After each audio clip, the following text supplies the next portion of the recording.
Hello my dear students, आप सभी लोगों का संदेश सर क्लासेस में बहुत बहुत स्वागत करता हूँ। आज से हम सीयूटी के लिए जो अपना इकोनॉमिक सेक्शन है वो हम आज स्टार्ट कर रहे हैं और आज का जो टॉपिक है वो है गवर्नमेंट बजट। जैसा आप सब लोग जानते हो कि मई में सीयूटी का एग्जाम होने वाला है, ठीक है।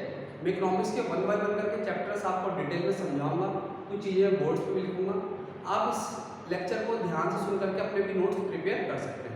चलो बगैर टाइम बर्बाद करके स्टार्ट करते हैं। एक चीज समझो, गवर्नमेंट बजट। पहले कुछ बजट्स के बारे में बेसिक चीजें इन्फॉर्मेशन जानो। सर, जो बजट है एक चीज ध्यान रखना, इंडिया में कौन पेश करता है? फाइनेंस मिनिस्ट्री पेश करती है, फाइनेंस मिनिस्ट्री। याद रखना, पहले बजट 28 फरवरी को पेश हुआ करता था, बट अब ये डेट चेंज होकर के क्या हो गया, 1 फरवरी से हो गया, ठीक है। 1 फरवरी को बजट पेश कर रहा है। अब दिमाग में आ रहा होगा सर बजट वर्ड क्या कहीं मेंशन है? देखो, ऐसा बजट वर्ड कहीं मेंशन नहीं है, उसकी जगह वर्ड लिखा हुआ गया एनुअल फाइनेंशियल स्टेटमेंट। बजट क्या है? एक एनुअल फाइनेंशियल स्टेटमेंट है जो संविधान के आर्टिकल नंबर 112 में मेंशन है, आर्टिकल नंबर 112 में मेंशन है। जैसा आप सब लोग जानते हो, कई लोग जनरल टेस्ट के लिए भी तैयारी कर रहे होंगे, तो एक चीज ध्यान रखना, बहुत सारे इकोनॉमिक के ऐसे टर्म होते हैं जो जनरल टेस्ट में भी, जैसे आपको इकोनॉमिक्स पढ़ना है तो उन लोगों के लिए भी वीडियो हेल्पफुल होगी। ऐसा नहीं है कि क्लास 12 का इकोनॉमिक्स का तो सिर्फ ये इकोनॉमिक्स के लिए हेल्पफुल है, नहीं, आपके जनरल टेस्ट में इकोनॉमिक्स में पढ़ना उसके लिए भी हेल्पफुल होगा, ठीक। तो सबसे पहले स्टार्ट करते हैं कि सर बजट होता क्या है। एक चीज ध्यान रखना, एक तरह से एनुअल फाइनेंशियल स्टेटमेंट होता है। इसके अंदर हम करते क्या है? इसके अंदर हम एस्टिमेट रेवेन्यू और एस्टिमेट एक्सपेंडिचर के बारे में, जैसा आप सब लोग जानते हो कि गवर्नमेंट को भाई रिसिप्ट होता है, तो रिसिप्ट को हम कह सकते हैं रेवेन्यू, ठीक है। और जो रेवेन्यू है, एक पैसा कहां से आता है आपको पता है सर, टैक्स से पैसा आता है, ठीक है, टैक्स से। अभी हम थोड़ी देर में डिटेल में पढ़ेंगे टैक्स के क्या क्या चीजें होती है। और एक होता है एक्सपेंडिचर, तो सरकार के पास पैसा कहां से आ रहा है और कहां खर्च कर रही है, वही हम बजट के अंदर डिस्कस करते हैं। तो इसी को बोल सकते हैं estimate revenue and estimate expenditure during the physical year. एक चीज ध्यान रखना, हमेशा ये 1 साल के लिए होता है, तो फिजिकल ईयर बोलते हैं। 1 अप्रैल से शुरू होकर के 31 मार्च तक के होता है। तो आशा करता हूं आपको यहां तक की चीजें समझ में आ गई होगी कि सर बजट क्या होता है। देन इसके बाद अगर हम बात करें, ध्यान रखना गवर्नमेंट के लिए बजट इंपॉर्टेंट क्यों है। एक चीज सबसे पहले एक चीज समझना, बजट जो होता है, देखो नॉर्मली बजट यूनियन लेवल पे 3 लेवल बनाते हैं, जैसे यूनियन लेवल, ठीक है, एक होता है स्टेट लेवल और एक होता है लोकल लेवल। तो लोकल लेवल पे एक चीज ध्यान रखना, लोकल लेवल पे क्या आता है, जैसे पंचायत, अगर शहरों की बात करें तो म्युनिसिपैलिटी, ठीक है। स्टेट लेवल तो याद रखना कि जो बजट जो पेश होता है हमारे पार्लियामेंट में पेश होता है, ठीक है, वो पेश कौन करता है? फाइनेंस मिनिस्ट्री करती है। अभी एड बजट इंडिया के फाइनेंस मिनिस्टर का नाम निर्मला सीतारमण, ध्यान रखना। अब अगर हम बात करें आगे कि सर पेपर में अगर क्वेश्चन ये बनता है कि गवर्नमेंट का बजट का क्या ऑब्जेक्टिव होता है, तो देखो सबसे पहला ऑब्जेक्टिव तो यही है कि सर रीएलोकेशन ऑफ रिसोर्स, मतलब हमारे जो अवेलेबल रिसोर्स है उसको इस तरीके से बंटवारा कर सके ताकि लोगों के बीच में गैप्स कम हो। लोगों का मतलब ये है कि ऐसा नहीं होना चाहिए कि भाई अमीर अमीर होता जा रहा है और गरीब गरीब होता जा रहा है। तो सबसे पहला पॉइंट आता है reallocation of resource, reallocation of resource, ठीक, इस चीज का ध्यान रखना, क्या कहा मैंने? रीएलोकेशन ऑफ रिसोर्स, ठीक। उसके बाद याद रखना रीएलोकेशन के अंदर 2 चीजें आप पढ़ते हो, हमेशा पढ़ने को आपको मिलेगा, एक पढ़ने को मिलेगा टैक्स कंसेशन और एक होता है आपका सब्सिडी के बारे में, टैक्स कंसेशन। और तो टैक्स कंसेशन का मतलब क्या है? छूट देना, ठीक है। टैक्स क्या होगा? छूट देना, टैक्स कंसेशन का पार्ट है। जैसे आप कई बार पढ़ते हो कि भाई अगर फॉर एग्जांपल अगर कोई फॉरेन कंट्री कई बार यहाँ पे बिजनेस करती है तो गवर्नमेंट क्या करती है, उनको टैक्स में छूट देती है, तो ये भी एक पर्पज होता है, ठीक है। देन दूसरा है सब्सिडी। सब्सिडी एक चीज ध्यान रखना, ऐसे तो ये गवर्नमेंट को बहुत बर्डन होता है सब्सिडी, ठीक है, एक ये भी एक तरीका है, क्योंकि कहीं ना कहीं जो लोग बहुत गरीब है तो वो लोगों को कहीं ना कहीं आप पढ़ते हो इंडिया क्या डेमोक्रेटिकल कंट्री है जहाँ पे सोशल वेलफेयर की बात करते हैं, समाज के हर एक तबके का विकास हो सके, डेवलपमेंट हो सके। तो ये बस इतना ध्यान रखना सर, सब्सिडी और इसमें टैक्स कंसेशन आता है, ध्यान रखना। अच्छा, दूसरा जो है हम ऑब्जेक्ट कह सकते हैं रिड्यूस इनइक्वालिटीज। क्या है?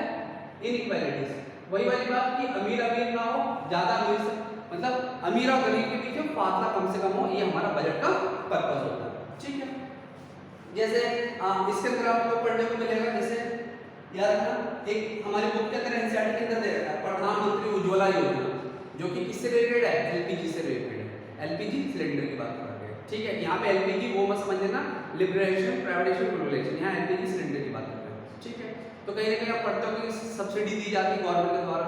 ठीक, इसके अंदर उसके बाद हम कह सकते हैं सर इकोनॉमिक स्टेबिलिटी। अगर सर स्टेबिलिटी की बात करें, स्थिरता, भाई बजट का क्या मतलब होता है कि देश का हर एक समाज के हर एक तबके का विकास हो सके, तो उसको बोल सकते हैं गवर्नमेंट स्टेबिलिटी।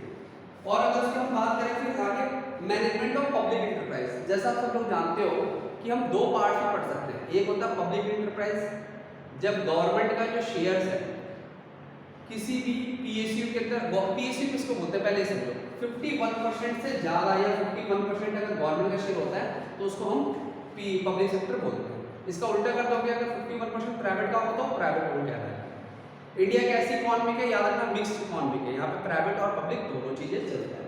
अब यहाँ पे पॉइंट समझना सर, आपने जैसे कई बार पढ़ते हो, जैसे हाल ही में आपने पढ़ा था लास्ट ईयर कि एयर इंडिया जो कि पीएसयू था पब्लिक सेक्टर अंडरटेकिंग, मतलब भारत सरकार इसको देखती थी, इसको गवर्नमेंट ऑफ इंडिया ने सेल आउट कर दिया। किसको सेल आउट कर दिया, टाटा कंपनी को कर दिया, प्राइवेट वाले को। और इस प्रोसेस वर्ड को जो अपना अगर कोई पीएसयू लॉस में चल रहा है उसको गवर्नमेंट अगर सेल आउट कर देते हैं, उसकी इकोनॉमी की भाषा में डिसइन्वेस्टमेंट बोलते हैं। क्या कह सकते हैं, डिसइन्वेस्टमेंट। एक चीज ध्यान रखना, इसको डिसइन्वेस्टमेंट बोलते हैं। ठीक, अब अगर हम बात करें आगे सर और क्या करते हैं, बजट एक पर्पस और है डिस्पैरिटी को कम करना। वही है कि भाई डिस्पैरिटी के अंदर एक चीज ध्यान रखना, जैसे आप पढ़ोगे कि सर स्पेशल इकोनॉमिक जोन की बात करता है, यहीं पे यहाँ पे जगह नहीं बना लिखा एसईजेड, पेपर में आता है कई बार, याद रखना इसका फुल फॉर्म है special economic zone. Economic zone जो बिजनेस के लिए लगाए जाते हैं, हर एक, जैसे एक चीज समझो, इंडिया के अंदर कोई भी पैसा बाहर कंट्री से इन्वेस्टमेंट कब आएगा, जब उसको सारी फैसिलिटी मिलेगी, लाइक इंफ्रास्ट्रक्चर मिलेगा उसको, ठीक है, टैक्स कंसेशन मिलेगा। तो कहीं ना कहीं एसईजेड के थ्रू, एसईजेड एक जोन होता है जो गवर्नमेंट ऑफ इंडिया पैसा खर्च करके इस्टेब्लिश करती है और वहाँ पे बाहर से कंपनीज भी वर्क करती है। ठीक है, तो एसईजेड, तो इसके लिए भी बहुत पैसा लगाया जाता है। इसके अलावा अगर मैं बात करूँ, बजट का एक पर्पस और होता है कि बहुत सा मतलब एम्प्लॉयमेंट जनरेशन करना, मतलब ज़्यादा से ज़्यादा लोगों को जॉब देने की बात करें। तो पर्पस समझ में आ गया होगा कि गवर्नमेंट का बजट का क्या पर्पस होता है। याद रखना एमसीक्यू पेपर है तो कुछ भी पूछ सकता है कि which of the following statement is correct regarding objective of government budget, कुछ भी पॉइंट दे देगा उससे आपसे पूछ लो। चलो अब आगे हम पढ़ते हैं कि सर इसको मैं रफ कर रहा हूँ। ठीक है, आप सब लोग वीडियो सुनने के साथ साथ बोर्ड पे जो चीज लिखी है मैं थोड़ी देर के लिए ऐसे आप देख करके लिख भी सकते हो। ठीक है, वीडियो को रोक। चलो अब बात करते हैं हम बजट के कंपोनेंट की, बजट के जो कंपोनेंट होते हैं।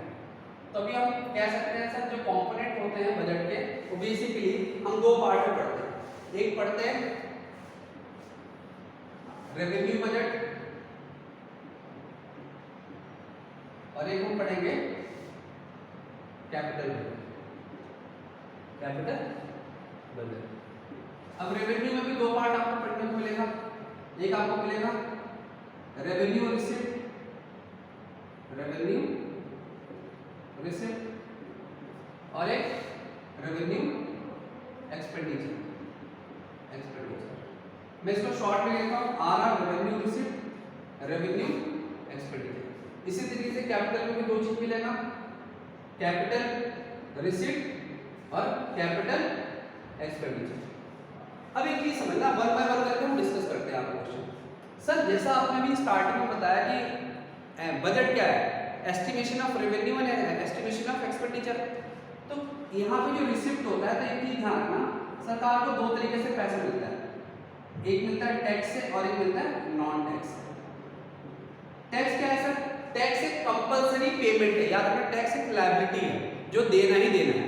तो टैक्स को हम फर्दर दो पार्ट में पढ़ते हैं। एक पार्ट हो गया डायरेक्ट टैक्स और एक हो गया इनडायरेक्ट टैक्स। सबसे पहले डायरेक्ट टैक्स की बात कर लेते हैं। याद रखना डायरेक्ट टैक्स वो टैक्स होता है जिसका बर्डन आप किसी दूसरे व्यक्ति पे शिफ्ट नहीं कर सकते। मतलब ये कहना चाहता हूँ जो व्यक्ति कमाता है वही पे करेगा। फॉर एग्जाम्पल इसके एग्जाम्पल ले सकते हैं income tax, corporate tax, gift tax, property tax, wealth tax. यहाँ से क्वेश्चन बनने के चांसेस हैं। अब दूसरी तरफ देखो इनडायरेक्ट टैक्स क्या होता है? जिसका सर बर्डन हम दूसरे व्यक्ति पे शिफ्ट कर सकते हैं। इसका बेस्ट एग्जांपल है, जैसा आप सब लोग जानते हो, GST, goods and service tax, ये एक इनडायरेक्ट टैक्स है। अब इसकी थोड़ी सी हिस्ट्री ज्योग्राफी बता दूं, क्या है इसके पीछे की कहानी। ये जो है ये 1 जुलाई 2017 को पार्लियामेंट से बिल पास करा गया था।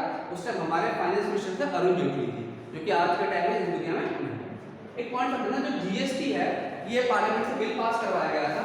तो याद रखना, जब कभी पार्लियामेंट में कोई चीज आती है पास होने के लिए तो उस पर बिल नंबर चढ़ता है, और जब वो पास होकर के प्रेसिडेंट साइन कर देता है उस पर एक्ट नंबर डलता है। तो जीएसटी कभी पूछता है एग्जाम के अंदर कि एक्ट नंबर क्या है, तो याद रखना 101 एक्ट नंबर है। अब बिल नंबर पूछता है तो 122 यहाँ रखना। और साथ साथ ये भी ध्यान रखना, हर साल 1 जुलाई को जीएसटी डे सेलिब्रेट कराया जाता है। ये जितने भी चीजें मैं बता रहा हूँ ये आपके जनरल टेस्ट में पूछा जा सकता है, और इकोनॉमिक का पार्ट है तो पूछा जा सकता है। जीएसटी एग्जांपल है किसका? इनडायरेक्ट टैक्स का। यहाँ पे बात करेंगे वन नेशन वन टैक्स, मतलब बहुत सारे पहले टैक्स हुआ करता था अलग अलग, उसको मिला करके कॉमन टैक्स लगा दिया, उसका नाम रख दिया जीएसटी।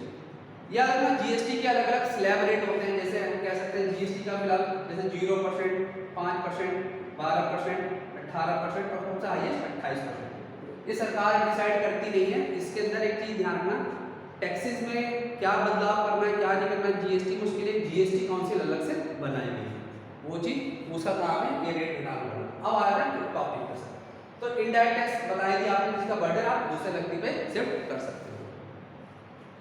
याद रखना इंडिया की अगर हम बात करें तो देखो एक चीज समझना, एक होता है प्रोग्रेसिव टैक्स। प्रोग्रेसिव टैक्स क्या होता है कि सर जो व्यक्ति जितना ज्यादा कमाएगा उसको उतना ज्यादा टैक्स देना पड़ेगा, मतलब अमीर ज्यादा टैक्स देता है, गरीब मतलब जितनी ज्यादा आमदनी उतनी ज्यादा टैक्स, उसको बोलते हैं प्रोग्रेसिव टैक्स। इंडिया के अंदर प्रोग्रेसिव टैक्स को फॉलो करा जाता है। एक होता है रिग्रेसिव टैक्स, जिसके अंदर ये बताया जाता है कि भाई अमीर हो चाहे गरीब हो बर्डन बराबर पड़ेगा, ठीक है। वो अलग बात है कि अमीर को उसका इम्पैक्ट कम पड़ेगा। मान लो एग्जांपल कोई चीज हम कह सकते हैं कि भाई अगर बेसिक चीजों के सामान के रेट बढ़ा दिया जाए तो शायद आम नागरिक को बहुत ज्यादा उसका इम्पैक्ट देखने को मिलेगा। सर ये चीजें सारी समझ में आ गई। रेवेन्यू रिसीव कहां से हो सकता है? 2 तरीके से। टैक्स से पहला बता दिया, अब आता थोड़ा सा नॉन टैक्स का एग्जांपल। मैं लिखने का मत ध्यान रखते जाओ। नॉन टैक्स के बहुत सारे एग्जांपल कह सकते हैं सर, वो जो सरकार टैक्स नहीं लगाती। जैसे एग्जांपल अगर ट्रैफिक पुलिस वाला कोई चालान करता है तो पेनल्टी लगाता है, ठीक है, चालान को क्या बोल सकते हैं? पेनल्टी। तो वो किसको जमा होता है? सरकार को ही होता है जमा, ठीक है, तो पेनल्टी कह सकते हैं। इसी तरीके से बस में रेलवे में कहीं भी टिकट कोई कर रहा है विदाउट टिकट, तो जो पेनल्टी लगती है वो सब सरकार के पास आता है। तो हम कह सकते हैं सर कि इसके अंदर बहुत सारे एग्जांपल्स आ गए आपके, कौन कौन से, ये भी जो होता है पेनल्टी हो गया। फिर आप कह सकते हैं इंटरेस्ट। अब भाई इंटरेस्ट क्या है? सरकार ने कहीं पैसे किसी को दे रखे दूसरी कंट्री को लोन पे, तो उससे जो पैसा आ रहा है वो भी आपका क्या है? नॉन टैक्स का पार्ट है, कोई टैक्स नहीं है, ठीक है। फिर हम कह सकते हैं फीस। अब फीस क्या है? जैसे कोई गवर्नमेंट ऑर्गेनाइजेशन है उसमें जैसे स्कूल में या कॉलेज में कहीं फीस आ रही है तो भी हमारा नॉन टैक्स का पार्ट है। तो ये सब एग्जाम्पल है। Even licence fees. Sir licence fees क्या होता है? फॉर एग्जाम्पल मान लो कोई ड्राइविंग लाइसेंस बनाता है तो उसके लिए जो फीस जमा होती है ऑफिस के अंदर वो सब गवर्नमेंट को जमा होती है। या किसी ने पासपोर्ट बनवाया तो पासपोर्ट फीस लगती है, इस तरीके की फीस। या किसी के फादर को या मदर को गवर्नमेंट अकोमोडेशन मिला, सरकारी फ्लैट मिला रहने के लिए, तो उसका एक लाइसेंस फीस कटता है। तो ये सब जो पैसा है वो सरकार को मिलता है। तो ये सब एग्जाम्पल है जो आपको याद रखना है। इसके बाद अगर हम बात करें सर, एक वर्ड आता है स्टेट, यहाँ पे याद रखना ESCHEAT, स्टेट। स्पेलिंग एक बार देखें तो ESCHEATS। इसका मतलब क्या होता है कि भाई अगर कोई व्यक्ति जिसकी बहुत संपत्ति है और उसका कोई लीगल हेयर नहीं है, मतलब कोई क्लेम करने वाला नहीं है, तो सरकार क्या करती है? उसके जाने के बाद उस प्रॉपर्टी को सरकार अपने पास रख लेती है, उसी को ये बोलते हैं, ध्यान रखना, ठीक है। इसके अलावा कोई स्पेशल असेसमेंट भी एक नॉन टैक्स का एग्जांपल है। स्पेशल असेसमेंट क्या होता है? मान लो एक प्रॉपर्टी थी, उस प्रॉपर्टी के पास से मान लो मेट्रो गुजर रही है तो उसके रेट बढ़ जाते हैं। तो मेट्रो किसने बनाई? सरकार ने बनाया, इंफ्रास्ट्रक्चर डेवलप करा, जिसकी वजह से वहाँ का रेट बढ़ गया। तो उस पर भी सरकार कई बार टैक्स लगाती है, मतलब टैक्स नहीं, एक नॉन टैक्स का पार्ट है। प्रॉपर्टी का जो होता है सर्कल रेट होता है अलग अलग। तो इतना डेप्थ में मत जाना, बस एक थोड़े से एग्जाम्पल याद रखना कि नॉन टैक्स के क्या है। तो आशा करता हूँ आपकी ये वाला हिस्सा टैक्स और नॉन टैक्स का समझ में आ गया।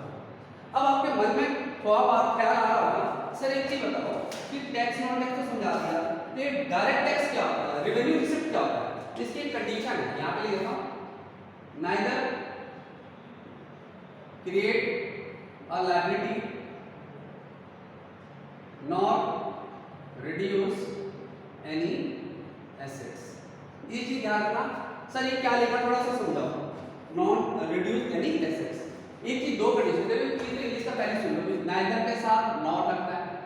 लायबिलिटी मतलब होता है जो पे बैक करना होता है। एक चीज ध्यान रखना, सरकार जब भी टैक्स लगाती है तो उसकी कोई लायबिलिटी नहीं है कि उसको वापस करना ही करना है। तो एक चीज देखो कंडीशन, मैं क्या पढ़ रहा हूँ, रेवेन्यू रिसीप्ट की कंडीशन, तो नाइदर क्रिएट अ लायबिलिटी, ना तो हमारी लायबिलिटी क्रिएट होगी और ना ही हमारी कोई एसेट्स कम होगी, ना ही हमारी कोई एसेट्स कम होगी। ये दोनों कंडीशन अगर फुलफिल करता है, बोथ कंडीशन, तो आपका क्या कहलाता है, रेवेन्यू रिसीप्ट कहलाता है। क्लियर है यहाँ तक की चीजें? चलो अब आगे चलते हैं, ठीक है। अब हम बात करते हैं आगे रेवेन्यू एक्सपेंडिचर, ठीक। अब देखो रेवेन्यू एक्सपेंडिचर के अंदर भी देखो तरीका वही है, लैंग्वेज जो लिखा था नाइदर, यहाँ पे क्या है, एक चीज समझना, एक्सपेंडिचर के अंदर यही वर्ड लिखा गया, नाइदर creates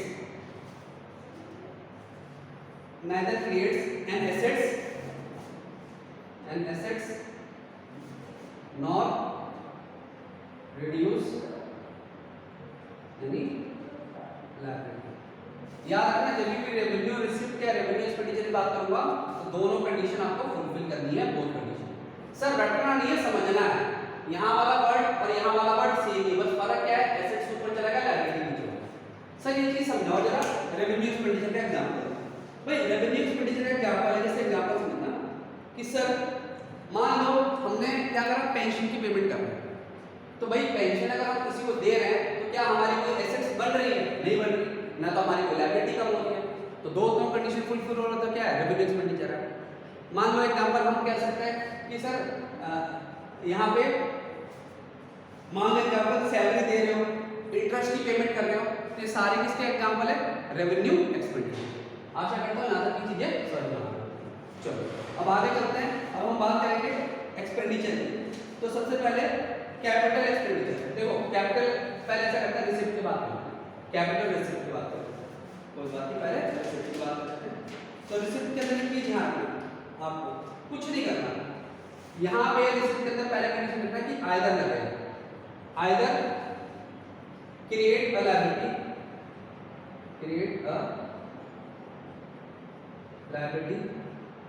और आइदर क्या करता है, और reduce any assets, ध्यान रखना यहाँ पे कोई भी एक कंडीशन फुलफिल होनी चाहिए, आइदर और लगेगा तो ध्यान रखना कोई भी एक कंडीशन, और रटना नहीं है, ध्यान रखना हमेशा बार बार। मैं कहता हूँ भाई तरीके से पढ़ोगे, समझ के करोगे तो कोई चीज रटने की जरूरत नहीं पड़ेगी। देखो आइदर क्रिएट अ लायबिलिटी और रिड्यूस एनी एसेट्स, या तो आपकी लायबिलिटी क्रिएट हो जाएगी या तो आपका एसेट्स रिड्यूस हो जाएगा। अब देखो चीज समझना, आपका जैसे इसके अंदर रेवेन्यू कैपिटल रिसिप्ट के अंदर समझने की कोशिश करना, भाई कैपिटल रिसिप्ट के अलग अलग सोर्सेज होते हैं। एक सोर्स हो गया बोरोइंग, भाई अगर हमने कहीं से पैसा उधार ले लिया तो किसका पार्ट है, रेवेन्यू सॉरी कैपिटल रिसिप्ट का पार्ट है। मान लो बुलेट ट्रेन के लिए प्रोजेक्ट के लिए जापान हमें हेल्प कर रहा है, तो उसने कुछ पैसा दिया तो वो आपका क्या है, बोरोइंग है, तो बोरोइंग इसका पार्ट है। मान लो रिसिप्ट क्या है, रिकवरी ऑफ लोन, सरकार ने किसी स्टेट को या किसी कंट्री को लोन दे रखा था, आज वो रिकवरी कर रही है, तो रिकवरी ऑफ लोन क्या है, कहलाएगा आपका कैपिटल रिसिप्ट कहलाएगा। इसके अलावा कह सकते हैं अदर रिसिप्ट, अदर रिसिप्ट में कह सकते हो, अगर मान लो एग्जांपल यहाँ पे कि सर डिसइन्वेस्टमेंट, अभी थोड़ी देर पहले मैंने पढ़ाया था कि सर डिसइन्वेस्टमेंट क्या है, एयर इंडिया जो कि सरकार की थी उसने प्राइवेट के हाथ में बेच दिया, तो उससे बेचने से जो पैसा आएगा वो किसका पार्ट होगा, कैपिटल रिसिप्ट का पार्ट होगा, ध्यान रखना। इसके अलावा बहुत सारे पैसे आपको मिलते हैं, आप कई बार देखते हो कि गवर्नमेंट के ऑर्गेनाइजेशन जैसे लाइक पोस्ट ऑफिस में बहुत सारे लोग पैसा डिपॉजिट करते हैं, तो ये सब स्मॉल सेविंग्स किसका पार्ट है, कैपिटल रिसिप्ट का पार्ट है।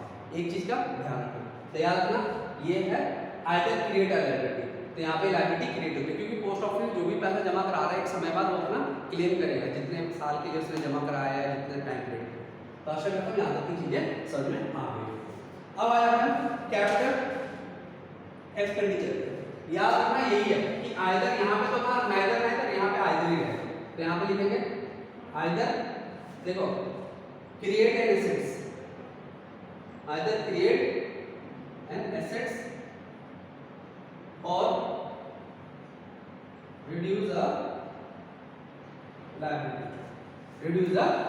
ध्यान रखना। रटना कुछ नहीं है, बस समझते जाना सही तरीके से। यहाँ पे आ जाएगा, यहाँ पे भी आ जाएगा, बस फर्क क्या है, ये एसेट्स ऊपर चला गया, लायबिलिटी नीचे चली गई। जैसे यहाँ पे था लायबिलिटी एसेट्स था, तो एसेट्स ऊपर चला गया, लायबिलिटी नीचे आ गई। और ये भी ध्यान रखना कि कैपिटल रिसिप्ट हो या कैपिटल एक्सपेंडिचर हो, आइदर लगा था, दोनों में से कोई एक कंडीशन फुलफिल करनी है। अब कैपिटल एक्सपेंडिचर पार्ट समझो।